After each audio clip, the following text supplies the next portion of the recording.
ജോസഫിൻ്റെ സഹോദരന്മാർ 10 പേര് ജോസഫിനെ കൊല്ലാൻ ഭാവിക്കുമ്പോൾ അവരുടെ ഉള്ളിലിരിപ്പ് എന്താണെന്നറിയാമോ? അവൻ്റെ സ്വപ്നങ്ങൾ എന്താകുമെന്ന് കാണാമല്ലോ.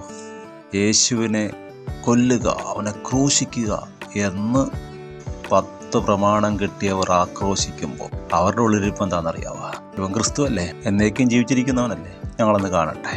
തന്നെ ദൈവപുത്രൻ എന്ന് പറഞ്ഞല്ലേ, ഞങ്ങളൊന്ന് കാണട്ടെ. ഇന്നുകൊണ്ട് ഈ ടീം ഒതുക്കുന്ന ടീം ശുശ്രൂഷയ്ക്ക് വാഗ്ദത്തമുണ്ടോ? ഉയരുമോ? സഭയെ നടത്തുമോ? ബദ്ധന്മാർക്ക് സ്വാതന്ത്ര്യം കൊടുക്കുമോ? തടവുകാരെ വിടുവിക്കുമോ? ഞങ്ങളൊന്ന് കാണട്ടെ. കണ്ടില്ലേ സഹോദരന്മാരെ, നിങ്ങൾ കണ്ടില്ലേ? ജോസഫിൻ്റെ മുമ്പിൽ മുട്ടുകുത്തിയില്ലേ? യേശുവിൻ്റെ മുമ്പിൽ മുട്ടുകുത്തിയില്ലേ? അവൻ്റെ മക്കളുടെ മുമ്പിലും നിങ്ങൾ മുട്ടുകുത്തും. ദൈവം വിശ്വസ്തൻ. ക്രൂശ്, മുൾമുടി, കഷ്ടപ്പാട് നാശത്തിനല്ല, ഉയർപ്പിനാണ്. ധൈര്യമായിരിക്കുക.